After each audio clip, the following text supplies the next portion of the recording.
생명 연장 기술의 윤리, 영생은 축복인가 저주인가? 안녕하세요, 청취자 여러분. 오늘 여러분과 함께 나누고 싶은 이야기는 인류가 태초부터 꿈꿔온 가장 원대한 욕망 중 하나, 바로 영생에 관한 것입니다. 여러분은 혹시 아침에 일어나 거울을 보며 어제보다 늘어난 주름 한 줄에 한숨을 쉬어 보신 적이 있으십니까? 아니면 사랑하는 가족의 백발이 늘어가는 모습을 보며 시간의 무정함을 느끼신 적은 없으십니까? 이런 순간들이 바로 인간이 죽음이라는 절대적 한계 앞에서 느끼는 근본적 불안의 시작점입니다. 21세기 들어 과학기술은 놀라운 속도로 발전하고 있습니다. 인공지능이 인간의 능력을 뛰어넘고 유전자 편집 기술로 질병을 정복하며 심지어 인간의 의식을 디지털로 업로드하려는 시도까지 현실이 되고 있습니다. 그 중에서도 가장 주목받는 분야가 바로 생명 연장 기술입니다. 하지만 잠시 생각해 보십시오. 과연 우리는 영생을 감당할 준비가 되어 있을까요? 기술적으로 가능하다고 해서 인간적으로, 사회적으로, 그리고 윤리적으로도 바람직한 것일까요? 이 오디오북을 통해 우리는 함께 이 복잡하고도 근본적인 질문들을 탐구해 보겠습니다. 과학적 사실과 철학적 성찰, 그리고 현실적 지혜를 결합하여 여러분이 이 시대를 살아가는 데 필요한 통찰을 제공하고자 합니다. 제1장, 죽음에 대한 인간의 영원한 투쟁. 인간이 죽음을 두려워하는 것은 단순한 감정이 아닙니다. 진화생물학자들은 이를 생존 편향이라고 부릅니다. 죽음을 두려워하고 이를 피하려는 개체들이 더 오래 살아남아 후손을 남겼기 때문에 우리의 유전체는 죽음에 대한 강력한 거부감이 새겨져 있습니다. 흥미롭게도 인간은 지구상에서 유일하게 자신의 죽음을 예견할 수 있는 동물입니다. 다른 동물들은 즉각적인 위험에 반응할 뿐이지만 인간은 미래의 죽음이라는 추상적 개념을 이해합니다. 이러한 인지적 능력이 역설적으로 우리를 더 큰 불안에 빠뜨립니다. 심리학자 어니스트 베커는 자신의 저서 죽음의 부정에서 인간 문명의 모든 성취가 결국 죽음에 대한 공포를 극복하려는 시도라고 주장했습니다. 피라미드를 건설한 파라오부터 불로불사의 약을 찾아 헤맨 진시 황제까지 역사 속 권력자들의 행동을 살펴보면 이 주장이 상당한 설득력을 갖습니다. 인류는 죽음의 공포에 대응하기 위해 다양한 종교적, 철학적 체계를 만들어 왔습니다.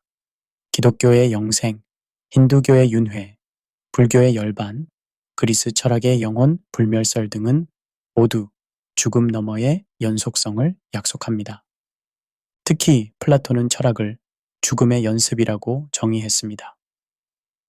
육체적 욕망에서 벗어나 순수한 정신적 활동에 몰입하는 것이 죽음을 준비하는 일이라고 본 것입니다.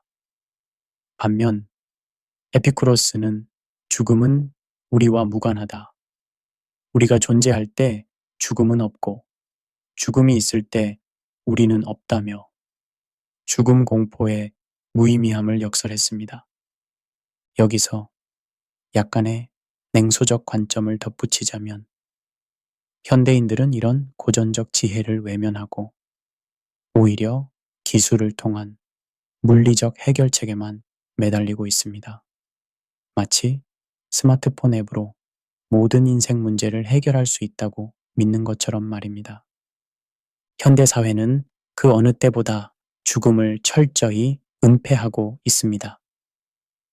과거에는 집에서 가족들이 지켜보는 가운데 죽음을 맞이했지만 이제는 병원의 차가운 중환자실에서 혼자 세상을 떠나는 경우가 대부분입니다. 사회학자 지그문트 바우만은 이를 액체 근대성의 특징 중 하나로 분석했습니다. 모든 것이 유동적이고 임시적인 현대사회에서 죽음은 가장 받아들이기 어려운 고체적 현실입니다. 그래서 우리는 죽음을 완전히 외면하거나 아니면 그것을 정복 가능한 문제로 취급하려 합니다. 미국의 안티에이징 산업은 연간 500억 달러 규모로 성장했고 실리콘밸리의 억만장자들은 자신의 부와 기술력으로 죽음을 해킹할 수 있다고 믿고 있습니다. 이는 인간의 근본적 조건을 인정하지 않으려는 거대한 집단적 부정의 모습이기도 합니다. 역설적으로 죽음을 과도하게 두려워하는 것은 삶의 질을 크게 떨어뜨립니다. 정신과 의사들은 이를 사나토포비아라고 부르며 심각한 경우 일상생활이 불가능할 정도로 증상이 악화되기도 합니다. 더 광범위한 차원에서 보면 죽음 공포는 현대인들을 안전 중독에 빠뜨립니다. 모든 위험을 제거하려 하고 모든 가능성을 통제하려 하며 결국 진정한 의미의 삶을 포기하게 됩니다. 모험을 두려워하고 도전을 회피하며 변화를 거부하는 삶이 과연 살 가치가 있는 삶일까요? 철학자 하이데거는 죽음을 향한 존재라는 개념으로 이 문제를 다뤘습니다. 죽음의 가능성을 인정하고 받아들일 때만이 진정한 자유와 책임감을 가진 삶이 가능하다는 것입니다. 죽음을 부정하는 것은 결국 삶을 부정하는 것과 같습니다. 제2장 현대 생명 연장 기술의 현실 21세기 생명과학은 인류 역사상 가장 급진적인 혁신을 약속하고 있습니다. 미국 국립노화연구소의 데이터에 따르면 현재 진행 중인 연구 프로젝트들이 성공한다면 인간의 수명을 120세에서 150세, 심지어 200세까지 연장할 수 있다고 합니다. 텔로미어 연구가 그 첫 번째 핵심입니다. 텔로미어는 염색체 끝에 있는 DNA 서열로 세포 분열이 일어날 때마다 점점 짧아집니다. 이것이 노화의 주요 원인 중 하나라는 것이 밝혀지면서 텔로미어를 연장하거나 복원하는 기술이 개발되고 있습니다. 2009년 노벨 생리의학상을 받은 엘리자베스 블랙번의 연구팀은 텔로메라제 효소를 활성화시켜 세포의 수명을 극적으로 연장하는 데 성공했습니다. 두 번째는 유전자 편집 기술입니다. CRISPR-Cas9으로 대표되는 유전자 가위 기술은 노화와 관련된 유전자를 직접 수정할 수 있게 해줍니다. 특히 4XO3, APOE, SEIRT1 같은 장수 유전자를 활성화하거나 노화를 촉진하는 유전자를 억제하는 방법이 연구되고 있습니다. 세 번째는 줄기세포 치료입니다. 배아줄기세포나 유도만능 줄기세포, iPSC를 이용해 손상된 조직을 재생하고 노화된 기관을 젊은 상태로 되돌리는 기술이 임상시험 단계에 있습니다. 일본의 야마나카 시냐 교수가 개발한 iPSC 기술은 이미 실용화 단계에 접어들었습니다. 가장 급진적인 접근법은 인간의 의식을 디지털로 업로드하는 것입니다. 뇌과학자들은 인간의 뇌에 있는 약 860억 개의 뉴런과 100조 개의 시냅스 연결을 완전히 매핑하고 이를 컴퓨터에 구현하는 뇌 업로드 프로젝트를 진행하고 있습니다. 현재 가장 유력한 방법은 연결체학입니다. 뇌의 모든 신경 연결을 나노미터 단위로 스캔하여 디지털 지도를 만드는 것입니다. 미국의 휴먼 커넥트홈 프로젝트와 유럽의 휴먼 브레인 프로젝트가 이 분야를 주도하고 있으며 2030년대에는 인간 뇌의 완전한 디지털 복사본을 만들 수 있을 것으로 전망됩니다. 여기서 약간의 냉소적 관점을 덧붙이자면 이런 기술들이 정말 나를 연장하는 것인지 아니면 단순히 나와 비슷한 디지털 복사본을 만드는 것인지는 여전히 철학적 논쟁거리입니다. 원본인 나는 여전히 죽는데 컴퓨터 속의 가짜가 영원히 산다면 그것이 과연 의미가 있을까요? 냉동 보존술은 현재 기술로는 치료할 수 없는 질병으로 사망한 사람을 극저온에서 보존했다가 미래의 기술이 발달하면 되살리겠다는 아이디어입니다. 현재 미국의 알코올 라이프 엑스텐션 파운데이션과 크라이오닉스 인스티튜트에는 수백 명의 사람들이 냉동 보존되어 있습니다. 과학적으로 보면 냉동 보존의 가장 큰 문제는 얼음 결정 형성입니다. 세포 내의 물이 얼면서 생기는 얼음 결정이 세포막과 세포 내 구조물을 파괴합니다. 이를 해결하기 위해 글리세롤이나 에틸렌글리콜 같은 부동액을 사용하지만 이 자체가 독성을 가지고 있어 완전한 해결책은 아닙니다. 더 근본적인 문제는 뇌사 후 의식이 정말로 보존될 수 있는가 하는 점입니다. 뇌의 전기적 활동이 완전히 멈춘 상태에서 나중에 되살렸을 때 그 사람의 기억과 성격이 온전히 보존될 수 있을지는 아무도 확신할 수 없습니다. 이런 놀라운 기술들에도 불구하고 현실적 한계는 분명합니다. 첫째, 노화는 단일한 원인이 아닌 복합적 현상입니다. 유전자 손상, 단백질 오접힘, 미토콘드리아 기능 저하, 염증 반응, 줄기세포 고갈 등 최소 9가지 이상의 복합적 요인이 작용합니다. 하나의 요인만 해결한다고 해서 노화를 완전히 막을 수는 없습니다. 둘째, 인간의 몸은 진화적으로 120에서 150년 정도의 수명에 최적화되어 있습니다. 무리하게 이를 연장하면 예상치 못한 부작용이 발생할 수 있습니다. 암 발생률 증가, 신경계 질환, 면역체계 붕괴 등이 그 예입니다. 셋째, 뇌의 복잡성입니다. 인간의 뇌는 우주에서 가장 복잡한 구조물로 알려져 있습니다. 1.4kg의 뇌 조직에 담긴 정보의 양과 처리 과정의 복잡성은 현재의 컴퓨터 기술로는 완전히 모방하기 어렵습니다. 미래학자 레이 커즈와일은 2045년경 기술적 특이점이 도래하면서 인공지능이 인간을 뛰어넘고 인간과 기계의 융합을 통해 불멸이 가능해질 것이라고 주장합니다. 나노로봇이 혈관을 돌아다니며 질병을 치료하고 뇌 컴퓨터 인터페이스를 통해 의식을 클라우드에 백업할 수 있다는 것입니다. 하지만 이런 예측들은 기술 결정론적 사고의 산물입니다. 기술이 발전한다고 해서 모든 사회적, 윤리적, 경제적 문제가 자동으로 해결되는 것은 아닙니다. 오히려 새로운 기술은 새로운 종류의 문제와 불평등을 만들어낼 가능성이 큽니다. 제3장 불멸의 꿈이 가져오는 사회적 격차. 현재도 사회 경제적 지위에 따른 수명 격차는 심각한 수준입니다.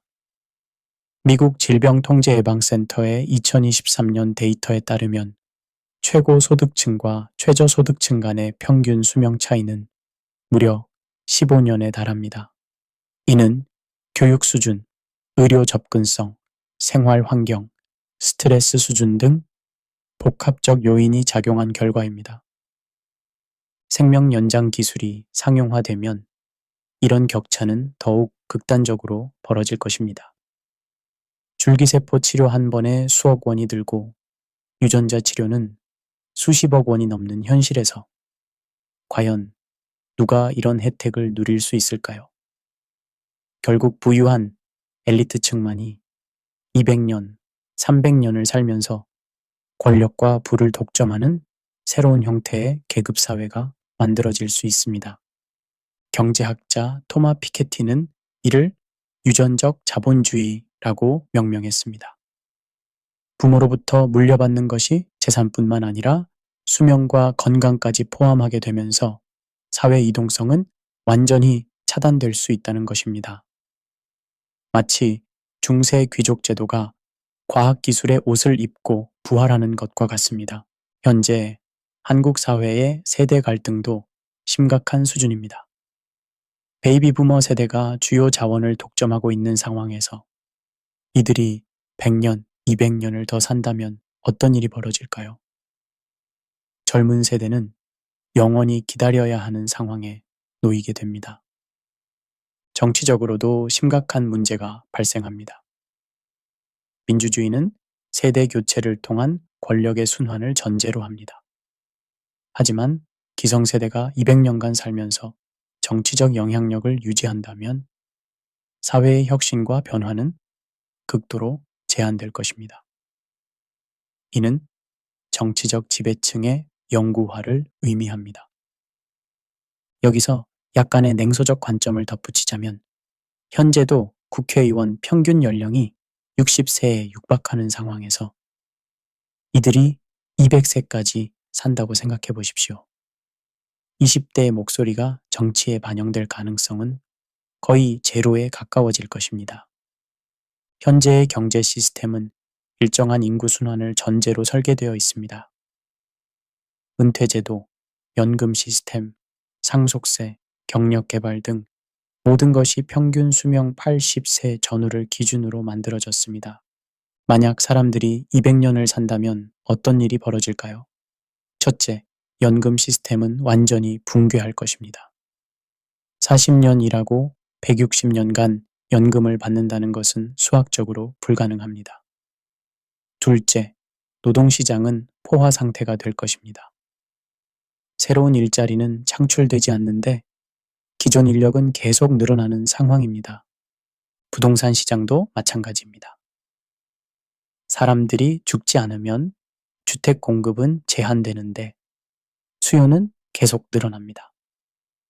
이미 한국의 청년들이 집 마련에 어려움을 겪고 있는데 기성세대가 200년간 부동산을 소유한다면 상황은 더욱 절망적이 될 것입니다. 지구의 자원은 한정되어 있습니다. 현재 80억 명의 인구도 지구의 수용 능력을 넘어서고 있다는 분석이 많은데 사람들이 죽지 않는다면 인구는 기하급수적으로 증가할 것입니다.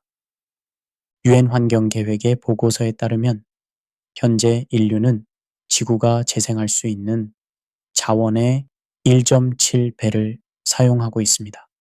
이른바 지구 생태 용량 초과의 날이 매년 앞당겨지고 있는 상황입니다. 불멸의 인간들이 늘어나면 이 문제는 더욱 심각해질 것입니다. 기후변화 문제도 마찬가지입니다. 탄소 배출량은 늘어나는데 숲과 바다의 흡수 능력은 한정되어 있습니다. 결국 지구 환경의 임계점을 넘어서면서 모든 생명체의 생존이 위협받을 수 있습니다. 수명에 따른 새로운 형태의 차별도 나타날 것입니다. 일반인과 연장자라는 새로운 계급이 생기고 연장자들은 자신들만의 폐쇄적 네트워크를 형성할 가능성이 큽니다. 이들은 수백 년간 축적한 경험과 지식, 인맥을 바탕으로 일반인들을 압도하는 경쟁력을 갖게 될 것입니다. 더 나아가 순수 인간과 기술 강화 인간 사이의 갈등도 예상됩니다. 유전자 편집을 받지 않은 사람들은 점점 열등한 존재로 취급받을 수 있습니다. 이는 인간의 존엄성과 평등이라는 기본적 가치를 심각하게 훼손할 것입니다. 교육 시스템도 완전히 재편해야 합니다. 200년을 사는 사람에게 20대에 받은 교육이 얼마나 유효할까요? 평생 교육의 개념을 넘어서 영생 교육 시스템을 만들어야 하는데 이는 엄청난 사회적 비용을 수반합니다. 불멸 기술이 소수에게 독점되면 민주주의 자체가 위험해집니다. 200년간 권력을 유지하는 정치인들, 300년간 기업을 운영하는 CEO들이 나타나면서 권력의 집중과 세습이 극단화될 것입니다. 인권의 개념도 근본적으로 재검토해야 합니다. 현재의 인권 개념은 유한한 생명을 전제로 합니다. 하지만 일부는 불멸하고 일부는 유한한 상황에서 과연 평등한 인권이 가능할까요? 이는 인류가 지금까지 경험해보지 못한 완전히 새로운 윤리적 딜레마입니다. 제4장, 시간의 가치와 삶의 의미. 경제학의 기본 원리 중 하나는 희소성이 가치를 만든다는 것입니다. 다이아몬드가 비싼 이유는 아름답기 때문만이 아니라 희귀하기 때문입니다. 마찬가지로 인간의 삶이 소중한 이유 중 하나는 그것이 유한하기 때문입니다. 심리학자 로라 카스텐센의 사회 정서 선택 이론에 따르면 사람들은 자신에게 남은 시간이 얼마나 되는지에 따라 전혀 다른 선택을 합니다. 시간이 무한하다고 느낄 때는 새로운 경험과 지식 습득에 집중하지만 시간이 제한적이라고 느낄 때는 정서적으로 의미 있는 관계와 활동에 집중합니다. 이는 노년층이 젊은이들보다 삶의 만족도가 높은 현상을 설명해 줍니다. 남은 시간이 제한되어 있다는 인식이 오히려 정말 중요한 것에 집중하게 만드는 것입니다. 만약 시간이 무한하다면 이런 집중과 선택의 동기가 사라질 수 있습니다. 철학자 베르나르 윌리엄스는 테드롱 사례를 통해 불멸의 문제점을 지적했습니다. 체코의 민담회에 등장하는 엘리나 테드롱은 300세까지 살게 되는데 결국 극도의 권태와 절망에 빠져 죽음을 갈망하게 됩니다. 윌리엄스는 이를 통해 무한한 삶이 반드시 의미 있는 것은 아니라고 주장했습니다. 인간의 정신 구조는 유한성을 전제로 발달했습니다. 목표 설정, 우선순위 결정, 의미 부여 등 모든 인지적 과정이 시간의 제약 속에서 이루어집니다. 무한한 시간이 주어지면 이런 구조 자체가 무너질 수 있습니다. 심리학자 크실란트 미하이의 몰입 이론도 이를 뒷받침합니다. 몰입 상태는 명확한 목표와 즉각적 피드백, 그리고 도전과 능력의 균형에서 나타납니다.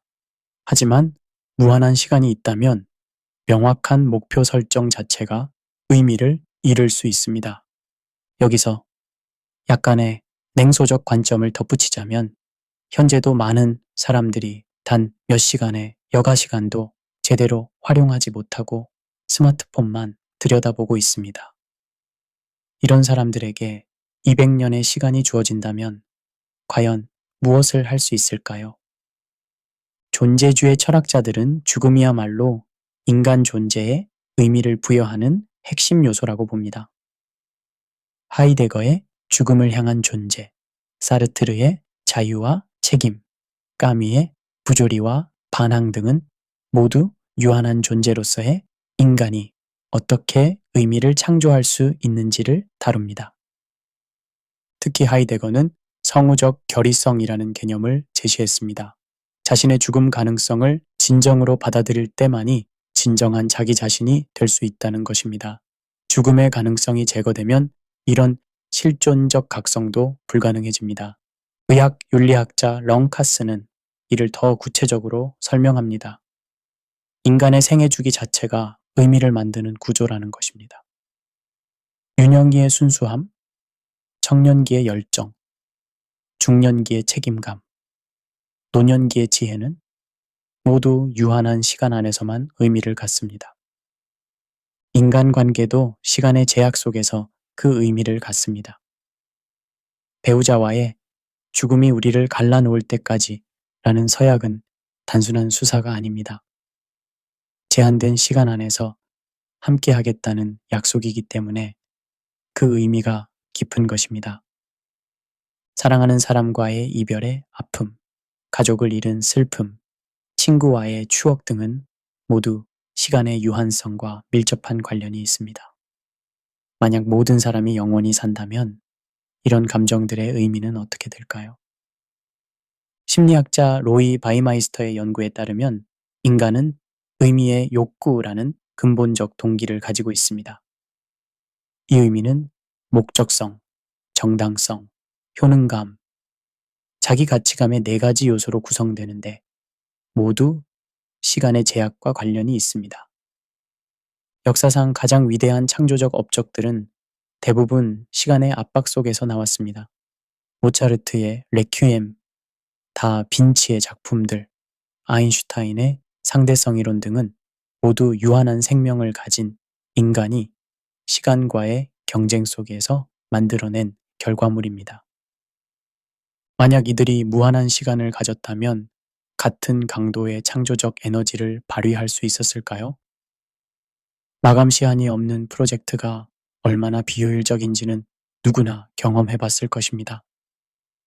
경제학자 조지프 슌페터의 창조적 파괴 이론도 이와 관련이 있습니다. 기존의 것이 사라져야 새로운 것이 나타날 수 있다는 것입니다. 개인 차원에서도 마찬가지입니다. 기성세대가 사라져야 새로운 세대의 아이디어가 꽃피울 수 있습니다.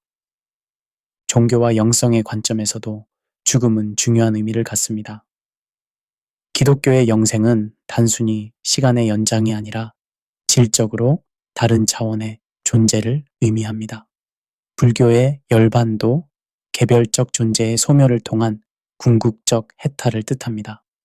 이런 종교적 관점에서 보면 물리적 불멸은 오히려 진정한 구원의 걸림돌이 될 수 있습니다. 육체와 욕망에 계속 묶여 있으면서 영적 성장을 이룰 수 있을까요? 신학자 라인홀드 니버는 이를 유한성의 은혜라고 표현했습니다. 인간의 유한성이 오히려 무한한 존재와의 관계를 가능하게 한다는 것입니다. 완전한 존재가 되려는 시도는 결국 우상숭배로 이어질 수 있습니다. 제5장 윤리적 딜레마. 인류 역사는 자연의 제약을 극복하는 과정이었습니다. 질병을 정복하고 날아다니며 바다 깊은 곳까지 탐험하는 것은 모두 자연이 인간에게 부여한 한계를 뛰어넘는 시도였습니다.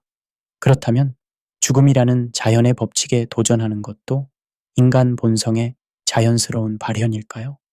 생물학적으로 보면 노화와 죽음은 진화의 산물입니다. 개체의 죽음은 종족 보존에 유리한 메커니즘입니다. 젊은 개체에게 자원을 양보하고 유전적 다양성을 증진시키며 환경 변화에 적응할 수 있는 기회를 제공합니다. 하지만 인간은 단순한 생물학적 존재가 아닙니다. 의식, 문화, 윤리를 가진 존재로서 자연의 법칙을 성찰하고 때로는 이에 반기를 들 권리가 있다고 주장할 수도 있습니다. 문제는 그 한계가 어디까지인가 하는 것입니다. 철학자 위르겐 하버마스는 인간 본성의 미래에서 이 문제를 다뤘습니다. 유전자 조작이나 생명 연장 기술이 인간의 종적 윤리를 훼손할 수 있다고 경고했습니다. 즉, 인간이라는 종족 자체의 정체성과 존엄성이 위협받을 수 있다는 것입니다. 현재의 의료 윤리는 치료와 향상 사이에 명확한 선을 긋고 있습니다. 질병을 치료하는 것은 윤리적으로 정당하지만 정상적인 기능을 인위적으로 향상시키는 것은 신중해야 한다는 입장입니다. 하지만 노화는 질병일까요? 자연스러운 과정일까요? 세계보건기구는 2018년 노화를 질병 분류 목록에 포함시켰습니다. 이는 노화를 치료 가능한 의학적 상태로 보겠다는 의미입니다. 그렇다면 노화 치료와 생명 연장은 의학의 정당한 목표가 될 수 있습니다. 반면 많은 윤리학자들은 이에 반대합니다. 노화를 질병으로 규정하는 것 자체가 의료화의 극단적 사례라는 것입니다. 인간 삶의 자연스러운 과정을 병리적 현상으로 취급하면서 의료 산업의 이익만 증진시킨다는 비판입니다. 여기서 약간의 냉소적 관점을 덧붙이자면 제약회사들이 노화를 질병으로 분류하는데 얼마나 많은 로비를 했는지 한번 생각해 보시기 바랍니다. 전 세계 모든 사람이 잠재적 환자가 되는 시장이 얼마나 매력적인지는 불을 보듯 뻔합니다. 의료 윤리의 핵심 원칙 중 하나는 형평성입니다. 모든 사람이 기본적인 의료 서비스에 평등하게 접근할 수 있어야 한다는 원칙입니다. 하지만 생명 연장 기술은 이 원칙을 근본적으로 위협합니다. 현재도 신장 이식, 심장 수술 등 생명을 구하는 의료 기술에 경제적 장벽이 존재합니다. 하지만 이는 일시적 치료에 관한 문제입니다. 반면 생명 연장 기술은 평생에 걸친 지속적 치료를 필요로 합니다. 이는 의료 불평등을 영구화시킬 수 있습니다. 철학자 존 롤스의 정의론에 따르면 사회적 불평등은 가장 불리한 계층에게도 이익이 될 때만 정당화될 수 있습니다. 부유층만 200년을 살 수 있는 사회가 가난한 사람들에게도 이익이 될까요? 아마도 그렇지 않을 것입니다. 오히려 차등 원칙을 적용한다면 생명 연장 기술의 혜택이 사회 전체에 공평하게 분배될 때까지는 이를 도입하지 말아야 한다는 결론에 이를 수도 있습니다. 생명윤리의 또 다른 핵심 원칙은 자율성입니다. 개인이 자신의 치료에 대해 스스로 결정할 권리를 말합니다. 그렇다면 생명 연장 기술을 거부할 권리도 있어야 합니다. 하지만 실제로는 어떨까요? 모든 사람이 생명 연장 치료를 받는 사회에서 이를 거부하는 것이 과연 자유로운 선택일까요? 사회적 압력, 경제적 불이익, 관계의 단절 등을 감수하면서도 자연스러운 노화를 선택할 수 있는 사람이 얼마나 될까요? 더 복잡한 문제는 미래 세대에 대한 것입니다. 현재 세대가 생명 연장 기술을 개발하고 사용하기 시작하면 미래 세대는 선택의 여지 없이 이런 세상에서 살아야 합니다. 이는 미래 세대의 자율성을 침해하는 것일 수도 있습니다.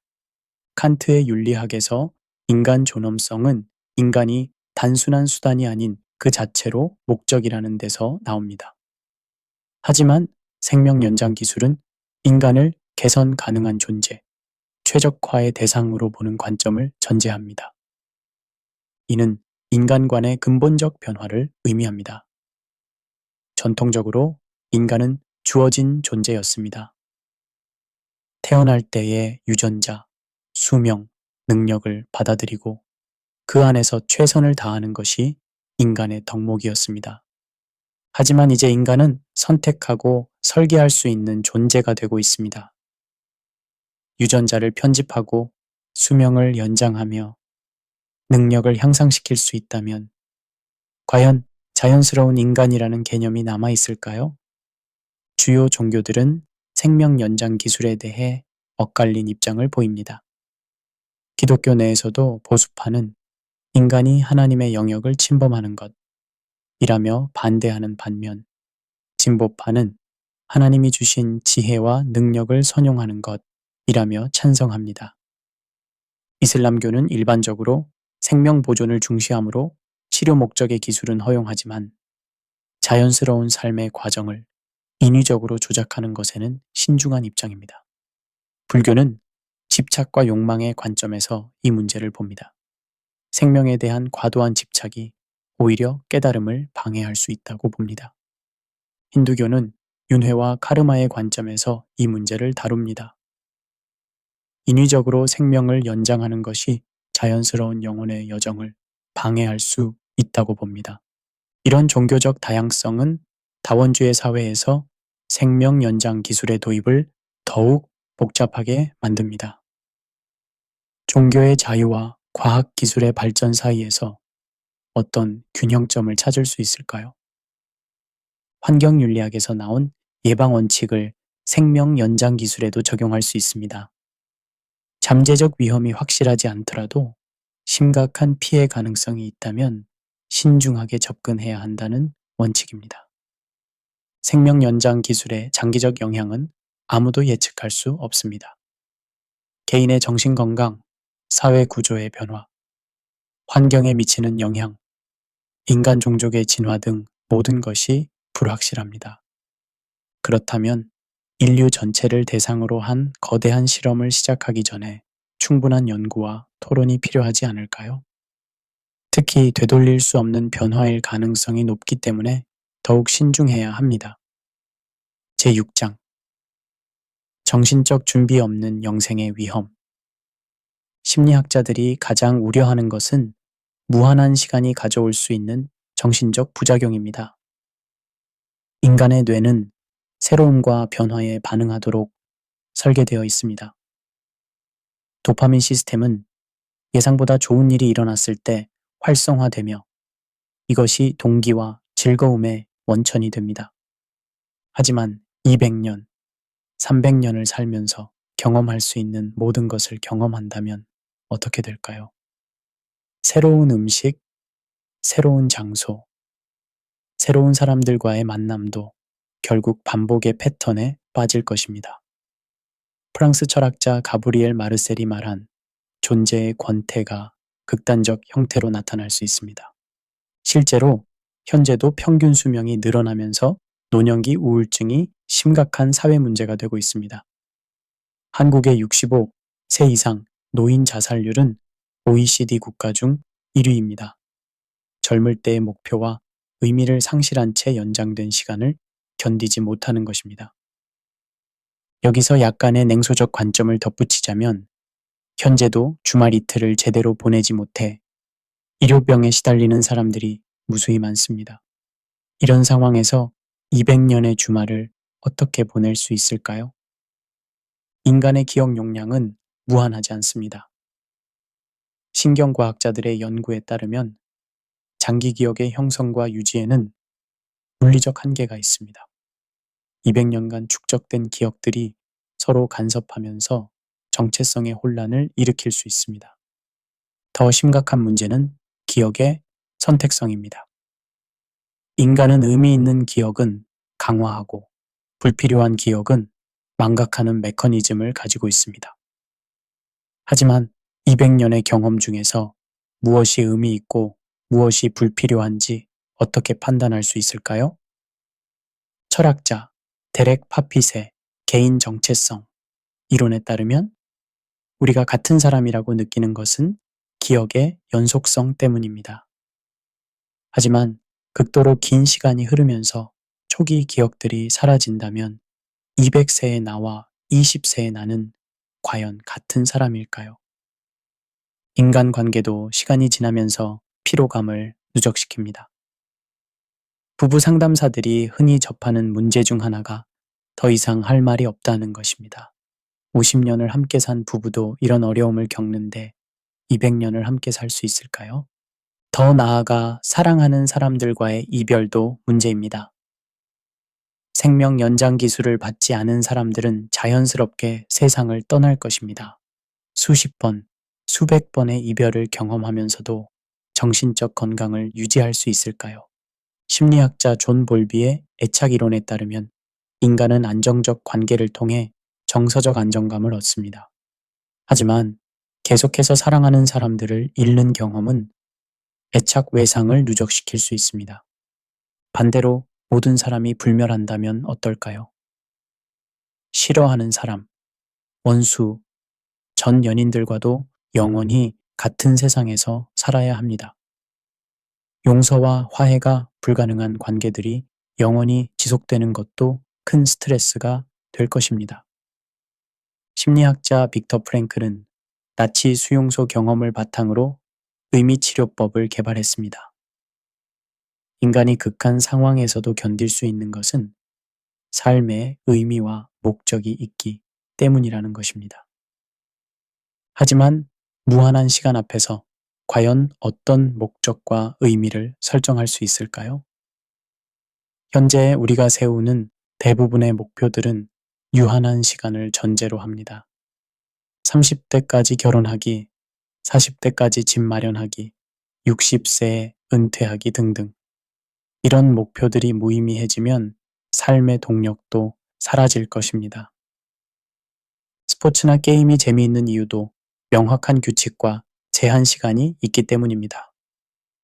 무한한 시간과 무제한의 기회가 주어진 게임은 더 이상 게임이 아닙니다. 삶도 마찬가지일 수 있습니다. 창조적 활동도 시간의 압박과 한계 속에서 꽃피웁니다. 마감이 없는 프로젝트는 대부분 완성되지 않습니다. 무한한 시간이 주어진다면 창조적 긴장감도 사라질 것입니다.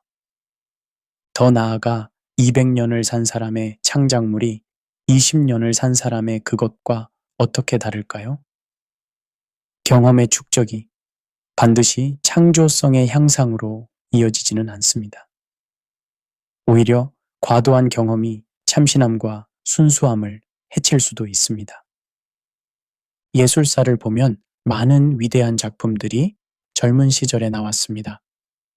모차르트, 슈베르트, 바스키아 등은 짧은 생애 동안 불멸의 작품을 남겼습니다. 만약 이들이 200년을 살았다면 같은 강도의 창조적 에너지를 유지할 수 있었을까요? 현재도 우울증, 불안장애, 외상 후 스트레스 장애 등 각종 정신질환이 증가하고 있습니다. 2000년을 살면서 경험할 수 있는 스트레스와 트라우마의 양은 상상하기 어려울 정도입니다. 더 문제는 현재의 정신과 치료법들이 유한한 생명을 전제로 개발되었다는 점입니다. 인지행동치료, 약물치료, 정신분석 등 모든 치료법이 한정된 시간 안에서의 회복을 목표로 합니다. 200년간 누적된 정신적 상처와 트라우마를 어떻게 치료할 수 있을까요? 기억 삭제 기술이 개발된다면 그것은 과연 치료일까요? 아니면 정체성의 파괴일까요? 많은 종교와 철학에서 인간의 영적 성장은 고통과 한계를 통해 이루어진다고 봅니다. 불교의 일체계고, 기독교의 십자가, 실존주의의 한계 상황 등은 모두 제약과 고난이 성장의 동력임을 말해줍니다. 무한한 시간과 완벽한 건강이 주어진다면 이런 성장의 기회도 사라질 수 있습니다. 편안하고 안전한 상태에서 과연 깊이 있는 성찰과 성장이 가능할까요? 미국의 심리학자 아브라함 매슬로는 자아 실현을 인간의 최고 욕구로 봤지만 동시에 이것이 매우 어려운 과업임을 인정했습니다. 일반적으로 중년 이후에나 가능하다고 봤는데 200년의 시간이 있다면 오히려 이 과업을 미루고 회피할 가능성이 높습니다. 제7장 현실적 대안 건강한 노화와 품격 있는 마무리 무작정 수명을 연장하는 것보다 중요한 것은 어떻게 늙을 것인가입니다. 노년학에서는 이를 성공적 노화 또는 웰에이징이라고 부릅니다. 단순히 오래 사는 것이 아니라 건강하고 의미 있게 나이 드는 것을 목표로 합니다. 세계보건기구가 제시한 활동적 노화 모델은 세 가지 핵심 요소를 제시합니다. 첫째는 건강으로 신체적, 정신적, 사회적 웰빙을 의미합니다. 둘째는 참여로 연령에 관계없이 사회, 경제, 문화, 시민 활동에 지속적으로 참여하는 것입니다. 셋째는 안전로, 노년기의 보호와 존엄성을 보장하는 것입니다. 이 모델의 핵심은 단순한 수명 연장이 아니라 건강 수명의 증진입니다. 질병 없이 독립적으로 생활할 수 있는 기간을 늘리는 것이 더 의미 있다는 것입니다. 일본의 오키나와나 이탈리아의 사르데냐 같은 물루존을 연구해보면 흥미로운 공통점들을 발견할 수 있습니다. 이들 지역의 장수 요인은 첨단 의학 기술이 아니라 건강한 식습관, 규칙적인 운동, 강한 사회적 유대, 목적의식, 스트레스 관리 등 생활 방식에 있습니다. 각 생애 주기마다 건강 관리에 초점이 달라야 합니다. 20대, 30대에는 기초 체력 관리와 건강한 습관 형성이 중요합니다. 이 시기에 형성된 골밀도, 근육량, 심폐기능은 평생의 건강 자산이 됩니다. 40에서 50대는 만성질환 예방이 핵심입니다. 고혈압, 당뇨병, 고지혈증 등이 시작되는 시기이므로 정기적인 건강검진과 생활습관 개선이 필요합니다. 특히 이 시기의 스트레스 관리는 향후 심혈관 질환과 직결됩니다. 60대 이후에는 낙상 예방과 인지기능 유지가 중요합니다. 근력 운동을 통한 근감소증 예방, 균형 감각 훈련, 독서와 사회활동을 통한 뇌 건강 유지가 핵심입니다. 여기서 약간의 냉소적 관점을 덧붙이자면 현재 한국 사회는 젊을 때는 건강을 팔아 돈을 벌고 늙어서는 돈을 써서 건강을 사려는 뒤바뀐 가치관이 만연해 있습니다. 야근과 회식으로 몸을 혹사시키다가 나이 들어 비싼 건강기능식품과 의료비에 의존하는 것이 과연 현명한 선택일까요? 나이가 들면서 생기는 변화가 모두 부정적인 것은 아닙니다. 신경과학 연구에 따르면 노년기에는 뇌의 좌우 방어 활동이 더 균형적으로 이루어지면서 창조성과 통찰력이 증가할 수 있습니다. 심리학자 에릭 에릭슨의 심리사회적 발달 단계에서 노년기의 과업은 통합성 대 절망감입니다. 자신의 인생을 돌아보며 의미를 찾고 받아들이는 과정입니다. 이는 젊은 시절에는 불가능한 특별한 성장의 기회입니다. 실제로 많은 창조적 인물들이 노년기에 대표작을 남겼습니다. 미켈란젤로는 80대에 시스티나 성당의 최후의 심판을 완성했고, 베르디는 70대에 오펠로와 팔스타프를 작곡했습니다. 이들의 작품에는 젊은 시절의 기교나 열정과는 다른 깊이와 성숙함이 있습니다. 현대 사회에서 가장 부족한 것 중 하나가 죽음에 대한 교육입니다. 서구에서는 Death Education이나 Dying Well 프로그램이 활성화되어 있지만 한국은 여전히 죽음을 금기시하는 문화가 강합니다. 죽음 준비 교육은 단순히 임종 과정에 대한 정보 제공이 아닙니다. 유한한 생명의 의미를 깨닫고 남은 시간을 의미 있게 보내며 사랑하는 사람들과의 관계를 정리하는 전인적 과정입니다. 호스피스 운동의 창시자인 시실리 손더스는 당신이 중요하다. 당신이 생의 마지막 순간까지 중요하다. 라고 말했습니다. 죽음을 앞둔 사람도 존엄하고 의미 있는 삶을 살 권리가 있다는 것입니다. 연명 치료와 관련된 사전 의료 지시서, 리빙윌 작성도 중요합니다. 자신의 가치관과 희망을 명확히 하여 의미 없는 생명 연장보다는 품격 있는 마무리를 선택할 수 있어야 합니다. 노년기의 가장 중요한 역할 중 하나는 지혜의 전수입니다. 지식과 지혜는 다릅니다. 지식은 정보와 기술이지만 지혜는 인생 경험을 통해 얻은 통찰과 판단력입니다. 심리학자 발테스의 연구에 따르면 지혜는 5가지 요소로 구성됩니다. 풍부한 사실적 지식, 풍부한 절차적 지식, 생애 맥락주의, 가치 상대주의, 불확실성에 대한 인식과 관리. 이런 요소들은 시간과 경험의 축적을 통해서만 얻을 수 있습니다. 멘토링, 자서전 쓰기, 구술사 작업 등을 통해 노년층의 지혜를 젊은 세대에게 전수하는 시스템이 필요합니다. 이는 단순한 과거 이야기가 아니라 미래를 살아갈 지혜의 보고입니다. 품격 있는 인생의 마무리를 위해서는 몇 가지 조건이 필요합니다. 첫째, 자신의 삶에 대한 수용과 화해입니다. 후회와 원망에 매달리지 않고 주어진 삶을 있는 그대로 받아들이는 것입니다. 둘째, 관계의 정리입니다. 사랑하는 사람들에게 감사를 표하고 미안한 사람들에게 용서를 구하며 원망하는 사람들을 용서하는 것입니다. 이는 자신을 위한 일이기도 합니다. 셋째, 다음 세대를 위한 유산 남기기입니다. 물질적 유산뿐만 아니라 가치관, 신념, 추억 등 정신적 유산도 중요합니다. 넷째, 영적 준비입니다. 종교적 신앙이 있든 없든 자신을 넘어선 더 큰 존재나 의미와 연결되는 것입니다. 개인적 노력만으로는 한계가 있습니다. 건강한 노화를 위한 사회적 시스템의 변화도 필요합니다. 연령 친화적 도시 설계, 평생 교육 시스템, 세대 통합형 주거 환경, 노년기, 일자리 창출 등이 그 예입니다.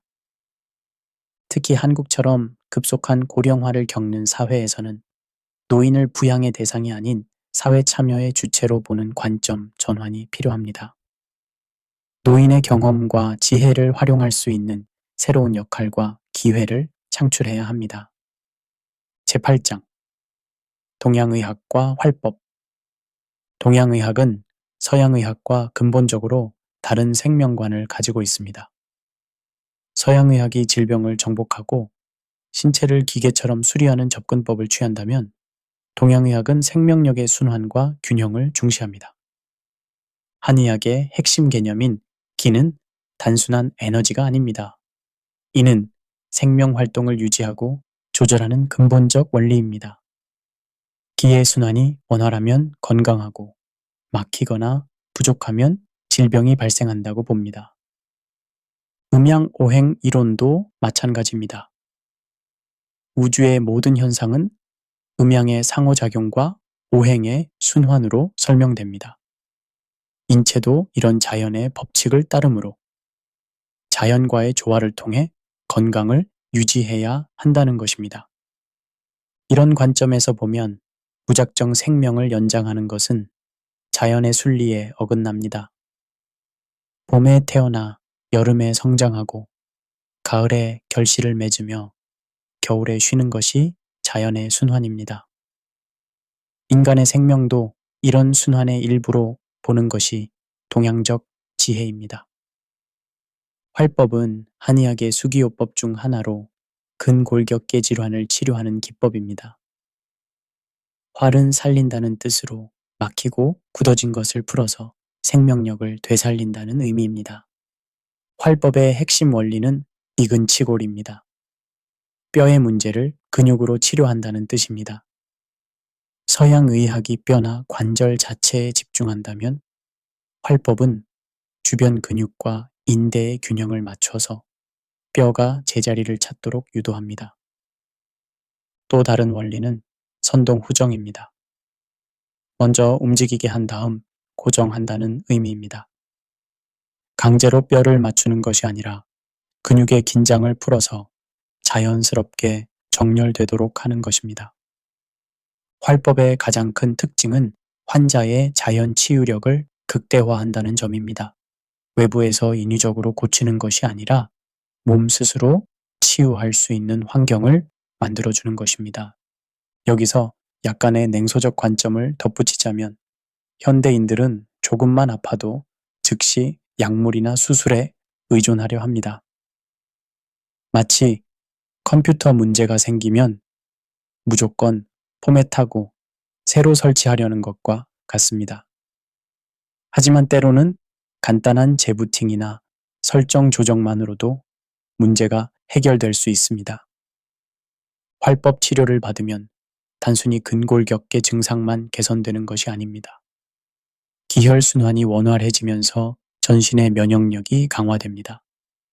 이는 한의학의 통즉불통, 불통즉통 원리와 관련이 있습니다. 기혈순환이 막히면 그 부위에 염증이 생기고 통증이 발생합니다. 반대로 순환이 원활해지면 자연스럽게 염증이 가라앉고 통증이 사라집니다. 이는 단순한 증상 완화가 아니라 근본적인 체질 개선입니다. 현대 연구에서도 이런 효과가 확인되고 있습니다. 활법 치료 후 혈액순환 개선, 근육 긴장도 감소, 스트레스 호르몬 감소, 면역세포 활성화 등의 변화가 객관적으로 측정됩니다. 특히 자율신경계의 균형 회복 효과가 주목받고 있습니다. 현대인의 많은 질병이 교감신경의 과항진과 관련이 있는데 활법은 부교감신경을 활성화시켜 자연스러운 균형을 회복시킵니다. 활법의 효과는 신체적 측면에만 국한되지 않습니다.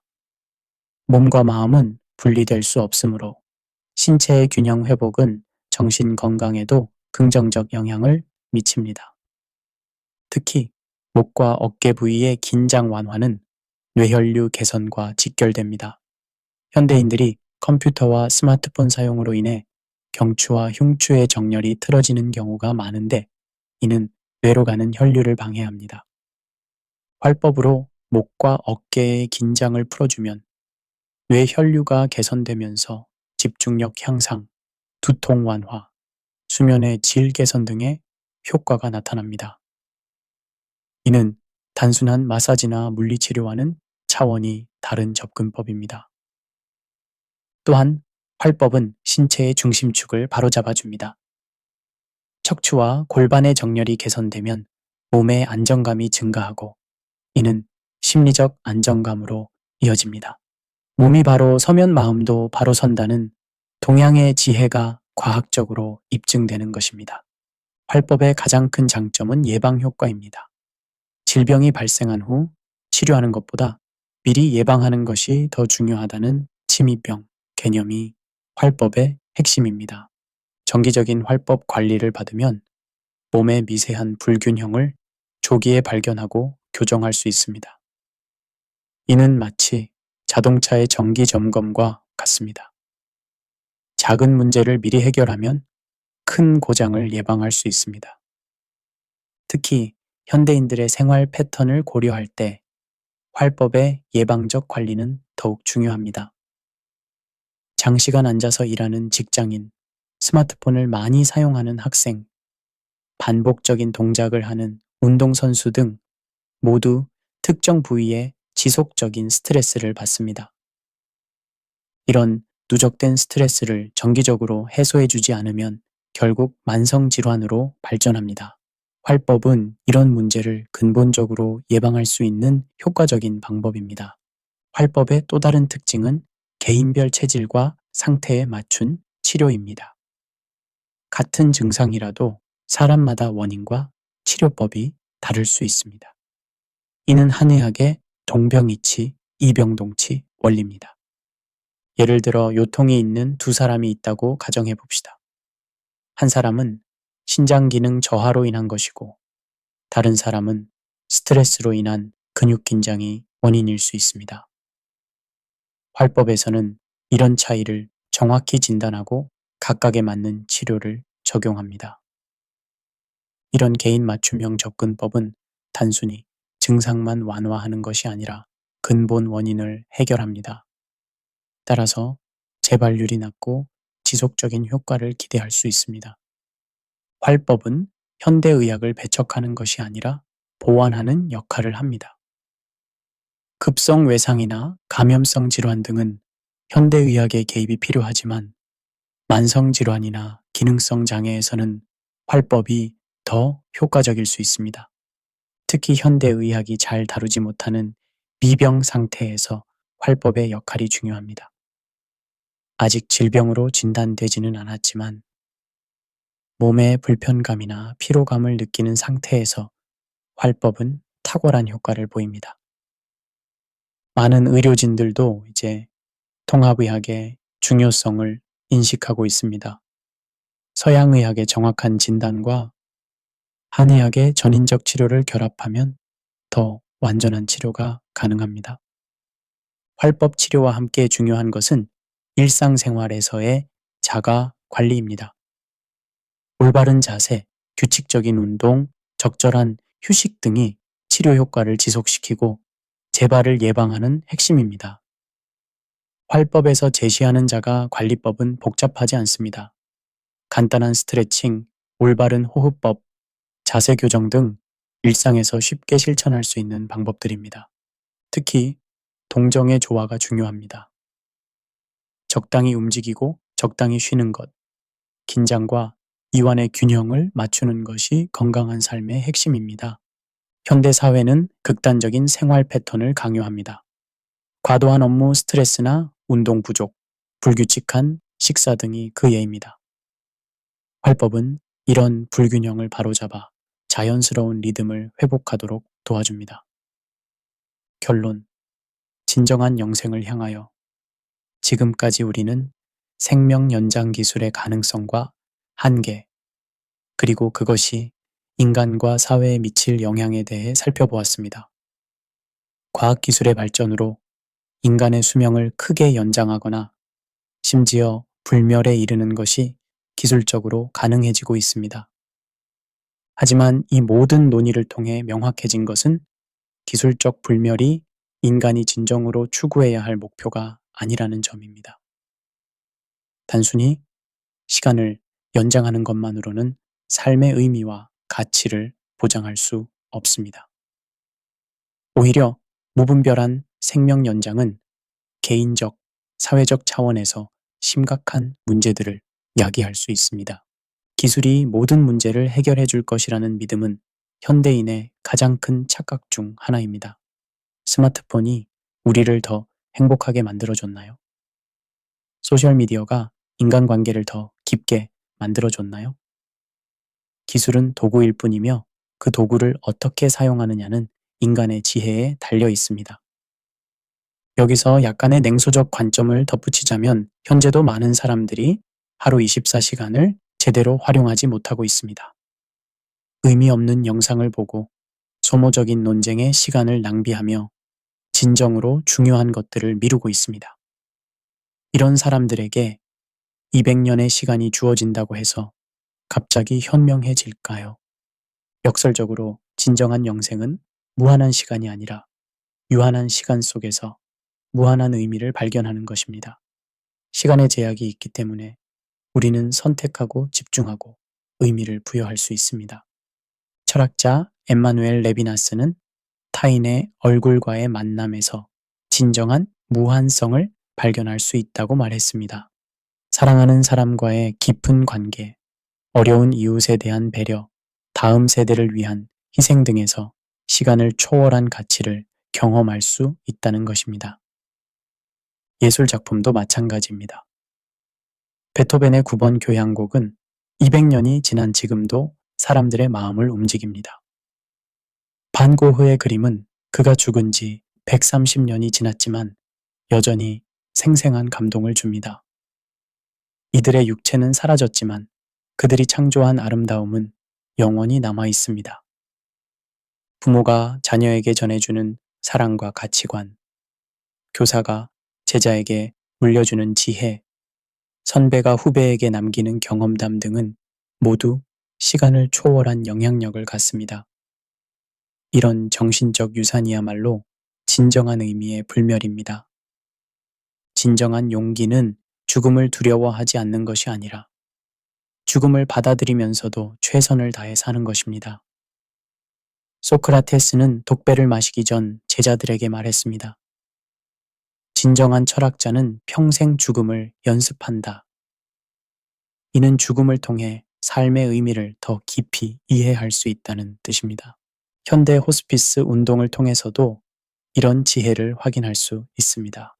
죽음을 앞둔 환자들이 오히려 삶의 진정한 가치를 깨닫고 가족과의 관계를 회복하며 평화로운 마음으로 생을 마감하는 모습을 봅니다.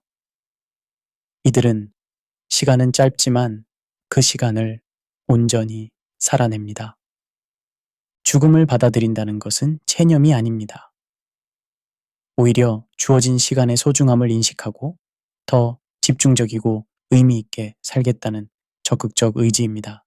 마치 제한된 예산으로 여행을 떠날 때 더 신중하게 계획하고 더 깊이 경험하려 하는 것과 같습니다. 그렇다고 해서 건강 관리를 포기하라는 뜻은 아닙니다. 중요한 것은 건강한 삶과 자연스러운 죽음 사이의 균형점을 찾는 것입니다. 질병을 예방하고 건강을 유지하되 그것이 강박이 되어서는 안 됩니다.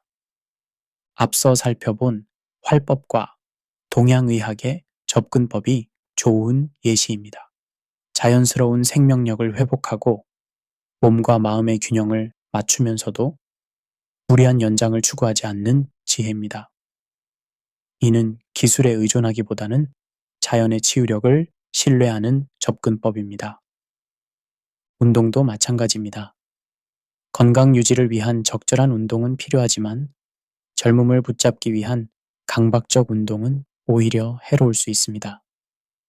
나이에 맞는 적절한 활동을 통해 몸과 마음의 조화를 이루는 것이 더 중요합니다. 생명 연장 기술이 가져올 수 있는 세대 갈등을 예방하기 위해서는 세대 간 연대의 회복이 필요합니다. 나이 든 세대는 자신들의 경험과 지혜를 젊은 세대에게 전수하고 동시에 새로운 변화를 받아들이는 유연성을 가져야 합니다. 젊은 세대 역시 기성세대의 경험을 무시하지 말고 배움의 자세를 가져야 합니다. 기술과 트렌드는 빠르게 변하지만 인간의 본질적 가치와 지혜는 세대를 초월합니다. 중요한 것은 각 세대가 자신의 역할을 다하는 것입니다. 젊은 세대는 새로운 도전과 혁신을, 중년 세대는 안정과 책임을, 노년 세대는 지혜와 성찰을 담당하는 자연스러운 분업이 이루어져야 합니다. 그렇다면 우리는 일상에서 무엇을 실천할 수 있을까요? 첫째, 매일을 마지막인 것처럼 의미 있게 살되 내일도 있을 것처럼 책임감 있게 행동해야 합니다. 이는 모순적으로 들리지만 삶의 진정한 지혜입니다. 둘째, 건강 관리를 하되 건강에 집착하지 말아야 합니다. 적절한 운동과 균형 잡힌 식사, 충분한 휴식을 통해 자연스러운 건강을 유지하면서도 그것이 삶의 전부가 되어서는 안 됩니다. 셋째, 의미 있는 관계에 투자해야 합니다. 가족, 친구, 동료들과의 깊은 관계는 그 어떤 기술도 대체할 수 없는 진정한 보물입니다. 시간과 정성을 들여 이런 관계를 가꾸어 나가야 합니다. 넷째, 자신만의 유산을 준비해야 합니다. 물질적 유산뿐만 아니라 정신적, 문화적 유산을 다음 세대에게 남길 수 있도록 노력해야 합니다. 이는 글이 될 수도 있고 작품이 될 수도 있으며 단순히 좋은 추억과 가르침이 될 수도 있습니다. 개인적 실천과 함께 사회적 차원의 노력도 필요합니다.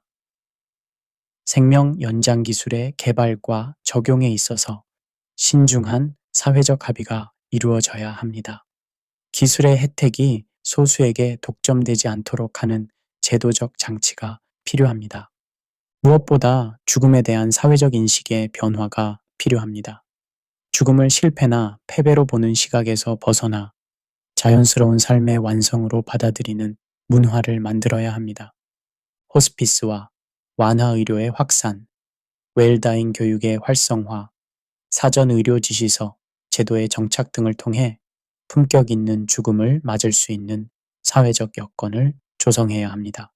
결국 우리가 추구해야 할 영생은 시간의 무한한 연장이 아니라 의미의 무한한 확장입니다. 사랑, 진리, 아름다움, 선함 등 영원한 가치를 추구하고 실현할 때 우리는 진정한 영생을 경험할 수 있습니다.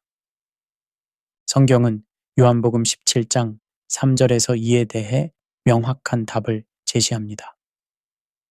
영생은 곧 유일하신 참 하나님과 그가 보내신 자 예수 그리스도를 아는 것이니이다. 영생은 단순히 오래 사는 것이 아니라 하나님과의 관계 속에서 참된 생명을 얻는 것입니다. 또한 하나님이 세상을 이처럼 사랑하사 독생자를 주셨으니 이는 그를 믿는 자마다 멸망하지 않고 영생을 얻게 하려 하심이라고 요한복음 3장 16절에서 말씀하시며 영생이 하나님의 사랑과 은혜로 주어지는 선물임을 분명히 하셨습니다. 마지막으로 너희가 성경에서 영생을 얻는 줄 생각하고 성경을 연구하거니와 이 성경이 곧 내게 대하여 증언하는 것이니라. 는 요한복음 5장 39절의 말씀을 통해 진정한 영생은 예수 그리스도를 통해서만 가능함을 가르쳐 주십니다. 여러분, 긴 시간 동안 이 복잡하고도 중요한 주제에 대해 함께 생각해 주셔서 진심으로 감사합니다. 생명 연장 기술의 발전은 분명 인류에게 새로운 기회를 제공하지만 동시에 신중한 성찰과 지혜로운 선택을 요구합니다. 우리가 추구해야 할 것은 무작정 오래 사는 것이 아니라 의미 있고 가치 있게 사는 것입니다. 주어진 시간을 감사히 여기며 사랑하는 사람들과 깊은 관계를 맺고 다음 세대에게 좋은 유산을 남기는 삶이야말로 진정한 영생의 모습일 것입니다. 이 오디오북이 여러분의 인생에 작은 도움이 되었기를 바라며 앞으로도 더 많은 유익한 내용으로 찾아뵙겠습니다. 구독과 좋아요 그리고 댓글로 여러분의 생각을 나누어 주시면 큰 힘이 됩니다. 모든 분들의 건강하고 의미 있는 삶을 진심으로 응원합니다. 감사합니다.